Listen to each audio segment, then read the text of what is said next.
there, fellow deep divers. Ready to plunge into a mystery that's been baffling people for centuries. I'm talking about the Shroud of Turin, of course. We've got a great video exploring the Shroud and all its copies. And we'll also dig into the science behind it. Especially that controversial carbon dating. The one that really shook things up back in the 80s. Our big question today.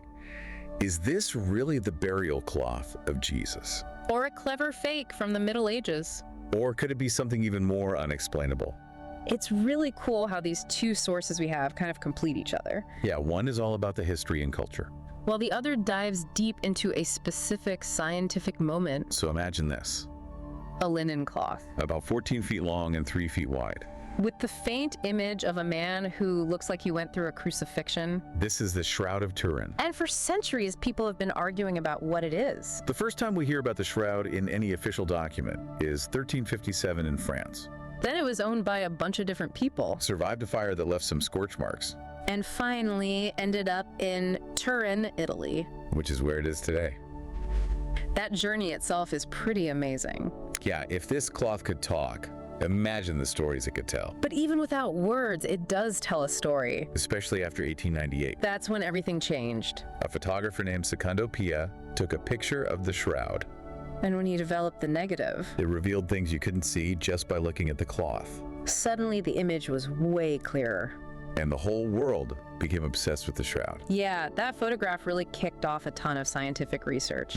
Scientists started studying the fibers of the linen under microscopes. And they found something really interesting.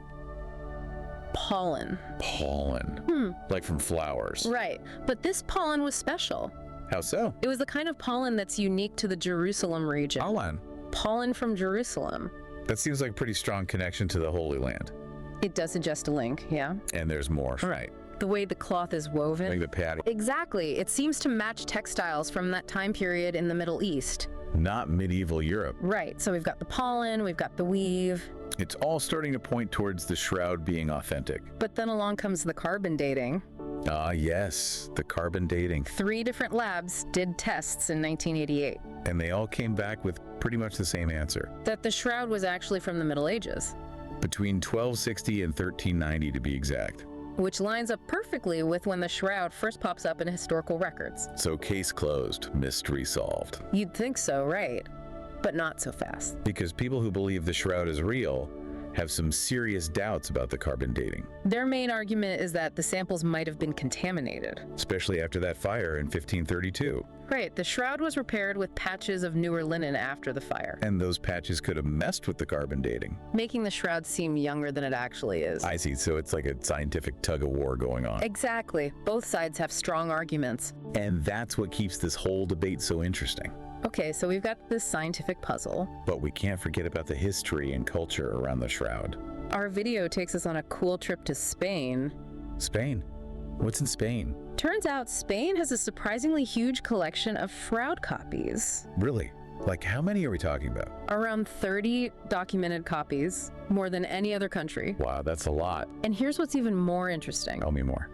A lot of these copies are believed to have actually touched the original Shroud in Turin. Wait, touched the original, so they're like... They're called relics by contact. Relics by contact. That sounds almost mystical. It's a powerful testament to people's beliefs. Why would simply touching a copy make it so special? For many people back then, just touching a copy that had touched the Shroud. It was like they were connecting with something sacred. Exactly. It gave them a kind of spiritual aura. Fascinating how those beliefs can shape our understanding of things. Now, there's this one copy in Spain that's particularly interesting. Oh, which one? It's in the parish of the Assumption in Torres de la Alameda, Madrid. Okay, and what makes it so special? It dates back to 1620, and it has this inscription written in charcoal. What does the inscription say? It claims that the copy was created in Turin. And it actually touched the original Shroud. That inscription really gives it a direct link to the Turin Shroud. It's like a certificate of authenticity from way back then. And then you've got all the legends about how this copy survived. Oh yeah, like what? Like the story about it being hidden during the Spanish Civil War. To keep it safe from all the fighting and destruction. Exactly. I can just imagine how scared people must have been back then. And how desperate they were to protect it. They must have really believed in its sacred power. Then there's that story about the convent fire. The one where almost everything burned except for the shroud copy, Some people might say that's just luck. but others see it as a sign from above. Divine intervention. Yeah, it's amazing how these stories mix history and faith. With a little bit of the supernatural sprinkled in. But even without the legends, The Torres de la Alameda copy is still an incredible link to the past it gives us a glimpse into what people believed back then. and how they practiced their faith. Exactly, and when you think about how many shroud copies there are in Spain, It makes you wonder what their purpose was. and what role they played in people's religious lives. Did they use them in processions? Maybe they were objects for private prayer? Or were they displayed in churches for everyone to see? Those are all great questions And it shows how much more research could be done. into the history and culture surrounding these copies. It's a fascinating area to explore for sure. So we've talked about the science behind the shroud, And the historical and cultural significance of its copies. especially the ones in Spain. It's a story full of twists and turns Scientific debates. and mysteries that might never be fully solved. But at the core of it all, Is a question we all have to face. what do we believe? And why do we believe it? The Shroud of Turin Whether it's real or not. makes us think about the limits of what we know, And wrestle with these big questions. the kind that humans have been pondering for centuries. So what about you? What grabs you the most about this whole story? Is it the science? The history? The power of faith? Or just the plain old mystery of it all? Whatever it is for you. The Shroud of Turin reminds us. That our search for meaning and understanding never really ends. It's a journey that can take us to some pretty unexpected places. Well said. And speaking of journeys, If you're as intrigued by science and mystery as we are, we've got a couple of recommendations for you. yeah, we highly recommend checking out La Ciencia Hoy For more amazing scientific explorations and the ViralImpactAI channel for mind-blowing mysteries. and historical enigmas that will keep you hooked. Both of them offer fantastic deep dives that will leave you wanting more And of course, we'd love for you to keep exploring with us here. at the deep dive. Don't forget to subscribe Like this episode, and leave a comment telling us what you think about the Shroud of Turin.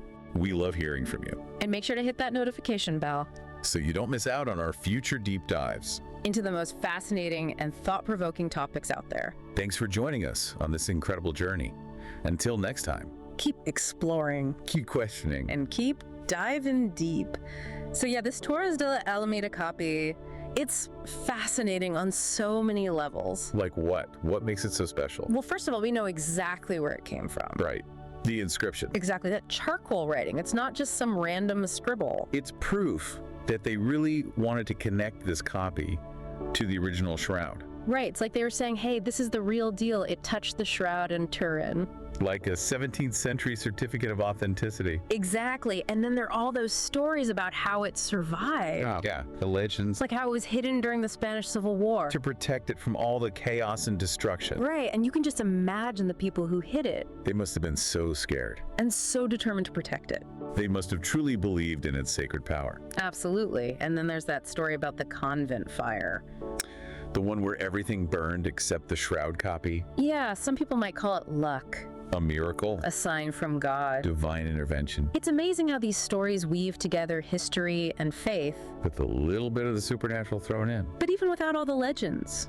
The Torres de la Alameda copy is a real, tangible connection to the past. It's like a window into the beliefs and practices of another time. Exactly, and when you consider all those shroud copies in Spain, It makes you wonder, why were there so many?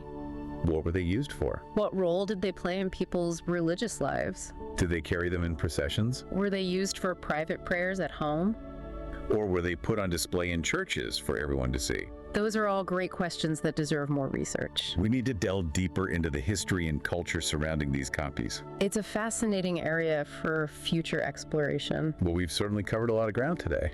From the scientific analysis of the shroud itself, To the historical and cultural significance of its copies. especially in Spain, It's a story full of twists and turns, scientific debates, enduring mysteries. and maybe even a little bit of the supernatural. But at the heart of it all is this fundamental question: What do we believe? and why? The Shroud of Turin, real or not? Challenges us to confront the limits of our knowledge. And to grapple with those big questions that have always haunted humanity. So what about you, listeners? What speaks to you most about this story? Is it the scientific pursuit of answers? The historical puzzle? The power of faith? Or simply the enduring mystery of it all? Whatever resonates with you. The Shroud of Turin reminds us that the search for meaning and understanding never really ends. It's a journey that can take us down some pretty unexpected paths. And speaking of journeys, if you're as fascinated by science and mystery as we are, We have a couple recommendations for you. definitely check out La Ciencia Hoy for more captivating scientific explorations. And the ViralImpactAI channel for mind-bending mysteries and historical enigmas. Both offer incredible deep dives that will leave you wanting more. And of course, we'd love for you to keep exploring with us here at The Deep Dive. Don't forget to subscribe, like this episode, and leave a comment sharing your thoughts on the Shroud of Turin. We always enjoy hearing from you. And make sure to activate those notifications so you don't miss out on our future deep dives into the most fascinating and thought-provoking topics out there. Thanks for joining us on this incredible journey. Until next time, keep exploring, keep questioning, and keep diving deep.